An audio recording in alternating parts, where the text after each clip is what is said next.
Welcome back, everybody, to the Two Dudes Talking Motorcycles podcast. But today, you're just stuck with me. I'm Gleb, and you can follow me on social media at Gleb Lapham. You can follow the podcast on social media at tdtmotorcycles at tdtmotorcycles. And you can also email us at tdtmotorcycles@gmail.com. Feel free to shoot us over any writer stories, questions, comments, concerns, feedback. We always love hearing from you guys. And like I said, it's just me today. Mitch unfortunately came down with a cold and could not record. So I'm sorry. You're stuck with me today. But since it's October and in the spirit of Halloween and the spirit of the spooky month, I have a little ghost story to tell you guys about a motorcycle related ghost story. And that was the original plan for this episode. Mitch had another one planned, but like I said, he is unfortunately not with us today. But maybe he'll tell you his story on the next episode, because you will be hearing from only him next time, because I am going to be unfortunately out of town and most likely will be unable to record before our next recording day or after. So yeah, you're stuck with just one of us for the next couple of weeks. But here I am. And before I jump into the main topic, I wanted to talk about news. And the news is that Triumph did announce their Speed Twin 1200, the Speed 1200 RS for the 2025 model year. And there's going to be two of them. So there's just the Speed Twin 1200, and then also the Speed Twin 1200 RS, which is basically a successor to the Thruxton. The Thruxton, unfortunately, was faded away at the end of last year, I believe, or earlier this year. I can't remember for sure, but we were all sad to see the Thruxton go. It is a very beautiful looking bike. It is a very high performing bike, and it just looks and sounds amazing. Our friend Emerson has one, and every time I see that thing, I just love how it looks. It is such a good looking bike, and we were all sad to see it go. But I was looking forward to seeing what the 1200 RS model is going to bring us as a replacement to the legendary Thruxton. And I unfortunately am a little bit disappointed. Not necessarily in its performance, because on paper the performance specs seem like they will be really good and, you know, kind of comparable to what the Thruxton. It's more about the looks. The Thruxton had this very iconic image, especially with that front fairing, front cowl over it. It had a really iconic image, but my favorite thing about it is the twin dials, one for your engine speed for the tachometer, and then the other for the speedometer. And it was just this beautiful dual dials, same ones that you see on the Bonneville T120, the same ones you see on a couple of their other models. I can't remember off the top of my head which ones, but now that is gone. It is replaced with a sole circular TFT, which, as much as I like TFTs, I think they work very well on certain kinds of bikes, but not as well on others. And this is a classic looking bike. It is a modern classic. So to see that the twin analog dials being replaced with a TFT was a bit disappointing, because I don't know, it just feels like, to me at least, it kind of ruins the character and the image of the bike. Not necessarily in a bad or good way. It's just, you know, my preference is on an old school looking bike. It's nice to see some old school bits, and analog gauges being one of them. More all around bike. It has Marzocchi suspension in the front and rear. The rear suspension can be adjusted with preload, and I don't see anything about the front being adjustable, but I feel like it might be. And yeah, and for the RS, you do get Marzocchi suspension in the front and fully adjustable Marzocchi suspension in the front, and Öhlins shocks in the back, which are also fully adjustable. The RS also comes with a quick shifter, and that's pretty much kind of a first, according to Triumph, first in line, or first for the Bonneville line. And also comes with Brembo brakes. The other key difference between the two bikes is the seating position.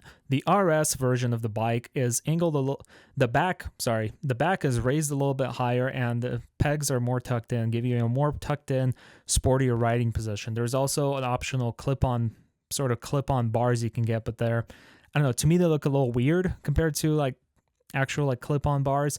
It's just, maybe it's the photos or something like that, but Yeah, so the RS does give you a little bit more of an aggressive riding position compared to just the regular 1200 or Speed Twin 1200.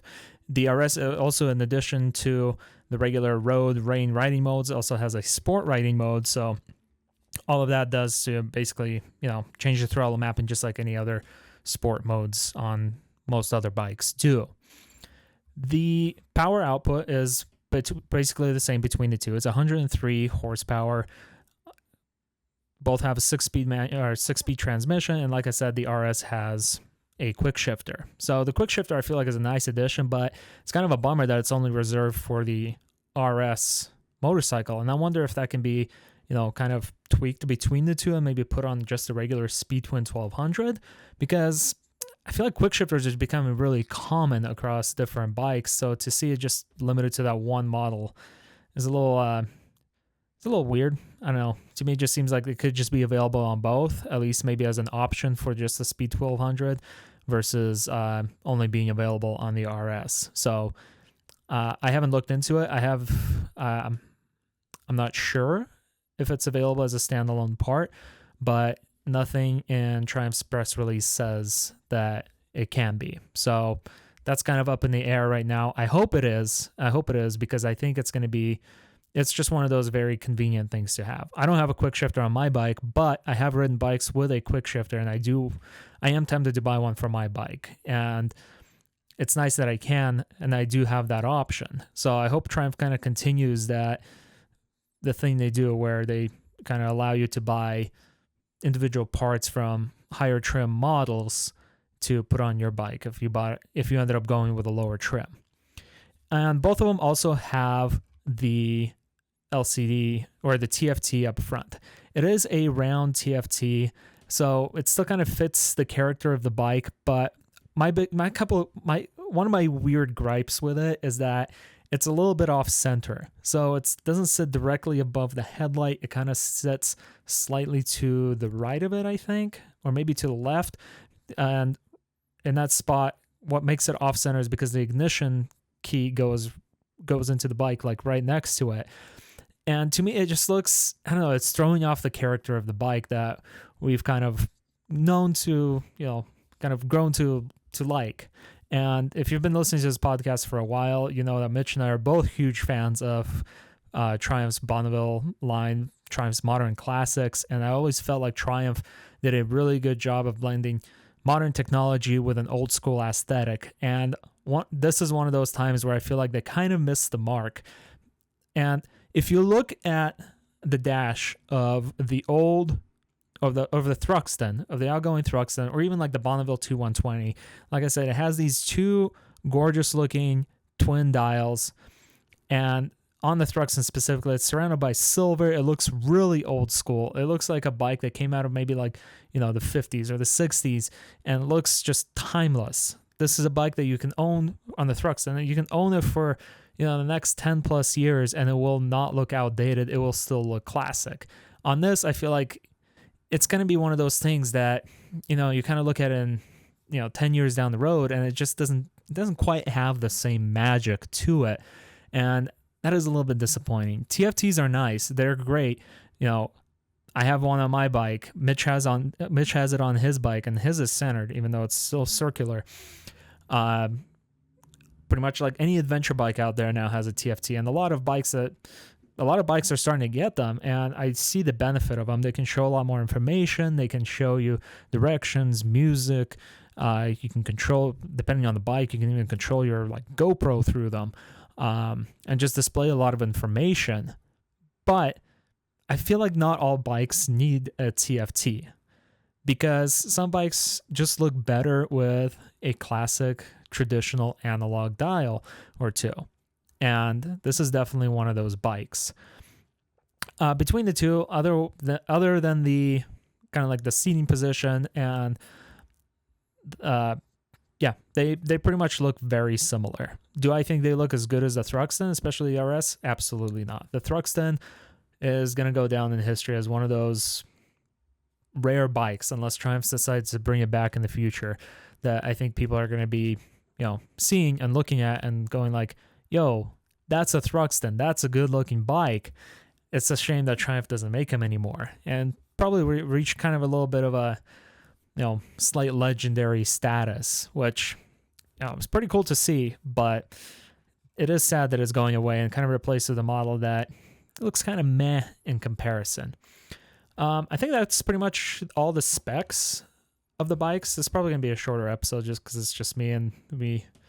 I know you're probably missing the usual banter we got between the two of us, but sorry, still stuck with me. And that's pretty much it for the news. I don't think there's too many other bikes coming out. We're kind of entering that stage where a lot of motorcycle manufacturers are going to be announcing new motorcycles, and I think there's been even a couple that kind of came out, but there wasn't really any major changes. But probably hearing a lot, or we're kind of entering a lot more active news cycle here. So you'll probably be seeing us talking a lot more about new models that are coming out. So yeah, that's it for the news. If you're a Triumph rider or if you're a fan of classic bikes, go look up and see what the Speed Twin 1200 and the Speed Twin 1200 RS look like, and let me know what you think about them. Motorcycle looks of anything really, cars, bikes, whatever, are very subjective, and some people may like the new editions. People might like the more electronics and the TFT. That's totally fine. Personally, it just doesn't do it for me. However, your mileage may vary. Maybe you really like them. Maybe you rode one, or you get to ride one when they hit the dealerships in September, and you shoot us a message and say, hey, despite all the changes and the not as cool looking gauges, this is a really solid riding bike, and maybe we'll even get a chance to demo those as well come next year. And if we do, we'll of course talk about it on here. But for now, let me jump into our main topic. Main topic, and that's going to be a spooky story about Halloween. But before I do that, just going to talk about a quick word from our partners and our friends over at Shogun Motorbike Adventures. So this episode is brought to you by Shogun Motorbike Adventures. Enjoy some of the best motorcycle riding in the world as you ride, explore, and immerse yourself in Japan from Tokyo to Mount Fuji and beyond. Shogun's Fuji Explorer guided tour kicks off in 2025 and includes accommodation, bike hire, support vehicle, expert guides, and much more.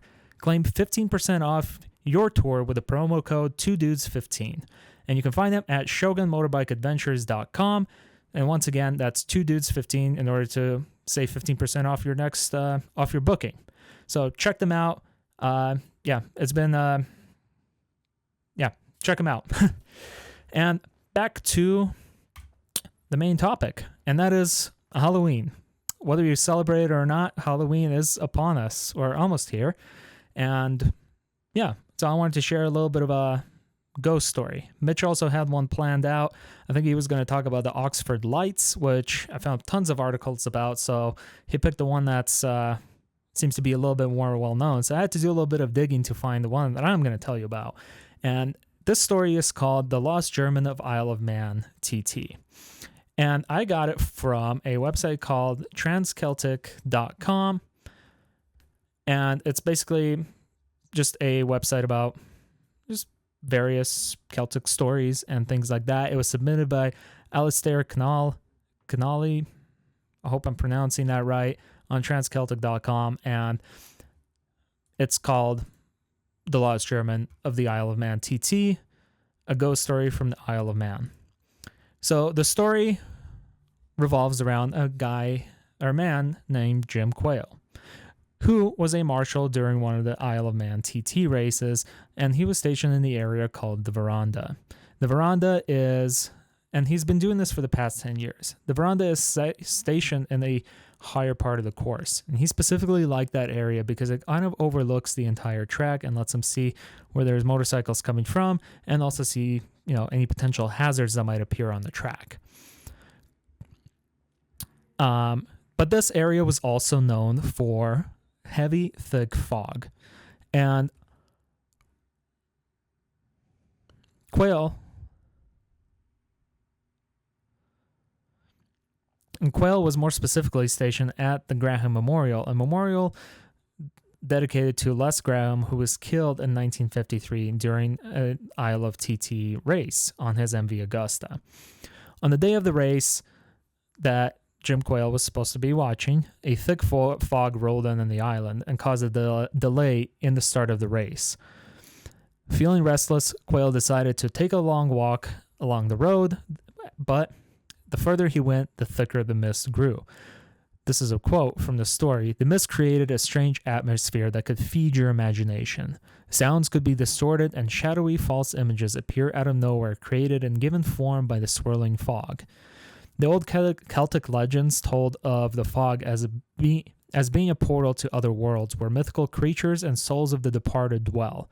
And that souls of the departed part, is going to come into play here in a second.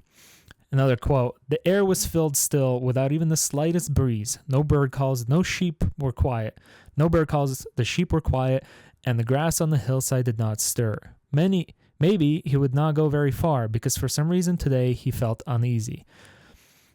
Quayle, was a little brave that day, and he went further and further into the mist, into the fog, but he stayed following the road.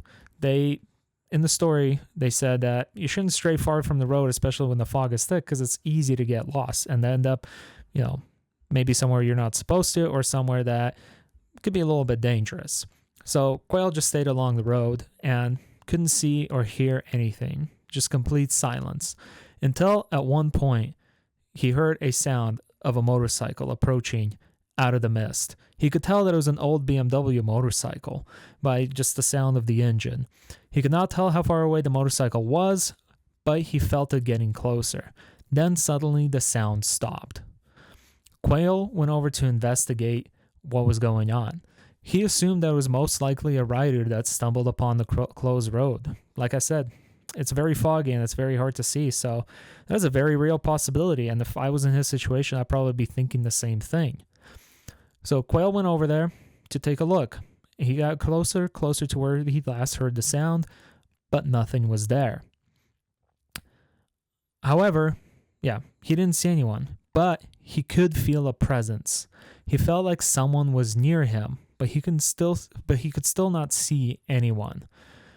Quote, Jim shivered, a response to the chill caused by fear, not the cool mountain air. He heard the sound of footsteps coming towards him, unmistakable and regular, coming closer, eerie and unsettling. Jim couldn't help feeling disturbed. A strange... And, that just kind of some little chills down my spine. Before I continue, I'm a skeptical person. I'm not a big believer in the supernatural, but I do enjoy reading supernatural stories because they do give me the chills. And this was a really well-told story. And I know it's well-told because it did give me the chills. I don't know if I've ever experienced anything supernatural myself, but there's been a few times where I'd be walking past like a forest thicket. I grew up I'm from Russia originally, and when I was a kid, there was kind of a thicket near where I used to spend my summers that you couldn't really see into, and there was an abandoned well at the bottom, and that place always gave me the chills, like something was watching. So I can kind of feel what Jim was feeling in this moment, is that it's this weird presence that something or someone is around you, but you can't see or can't tell what it is. Most of the time, I feel like it's just our imaginations playing with us, but maybe something is actually out there kind of keeping an eye on us. Who knows? A strange man appeared out of the mist. He looked like he was wearing an old-school race helmet.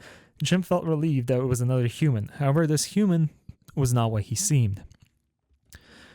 Jim assumed that it was probably a racer, and because he was wearing an old-school helmet, the story mentions how there's a lot of people on the Isle of Man that have old motorcycles, and some of them like to dress up or wear a getup that is similar to what old school riders would wear back in like the 50s or earlier. So that's what he assumed he was. The man greeted him in German, to which Jim replied back, only for the man to ask where he was. You don't know where you are, asked Jim. The man replied, I've been lost a long time. Quote, yes, racing on the Isle of Man. Now I need to go home. I've been here so long, my family are missing me. Jim learned that the man's name was Peter. Peter told Jim that he'd been waiting for a long time for him to find someone. And Jim assumed that this is a man that just got lost. He got lost in the mist and he wasn't sure where to go. So Jim offered him a helping hand. He told him that, let's get your bike. Let's get you out of this mist. Let's get you off the racetrack before the race starts and, get you going on your way. So Jim offered to go find Peter's bike in the mist for him, but Peter declined. It's very close, Jim. Thank you for finding me. I just needed someone to find me. I'll be all right. The man disappeared back into the mist, but he never returned. Neither did the sound of the engine driving, and nor was there a sound of the engine driving away. Shortly after that, the fog dissipated, and only to reveal an empty road with no one in sight.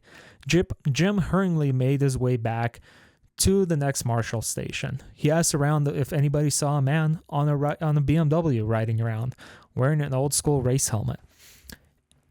Nobody ever did. Nobody ever saw anyone else along the track. So it was just Jim who saw this guy. He wasn't sure really what to make of it, but there was maybe something there. Later that day, Jim went home to Bello. I don't know how to pronounce some of these names, and stopped by the memorial that was in his town. The memorial was dedicated to Karl Gall, another rider that died in the Isle of Man in 1939. In German, Peter said to the memorial, "Tell Peter that I am glad I found him." Jim then made his way back, knowing that he would never tell anyone about what he had experienced on the foggy Manx Mountain that day. Pretty kind of scary. Not really scary. More a little chilling. And these are kind of the scary stories I like, and this is the one that I was able to find. And I thought it was a pretty interesting story, and that's what I decided to share. Whether you believe it or not, I feel like certain places around the world kind of have that eerie feeling that something is watching us, or something is there and you can't quite make it out to be. And this story kind of, obviously felt like one of those feelings. So I thought it was pretty cool. I've personally never experienced anything quite like this, but I have had a few actual real close calls and horror stories. Not really horror stories in the motorcycle, which I've talked about plenty of in this podcast before. But I think for most riders, the actual horrors or horror stories to be worried about is either their bike breaking down, them losing their bike, or not being able to ride anymore. But yeah, that's about it. Like I said, this episode is definitely shorter than our usual episode length, missing the usual banter and have the other ghost story. But this is what we got this week. So hopefully you enjoyed it. Let me know what you guys... let me know if you guys have any of your own ghost-related motorcycle stories to tell us about. Feel free to shoot us an email, especially now that it's October. Maybe this jolted your memory a little bit and you've thought of something.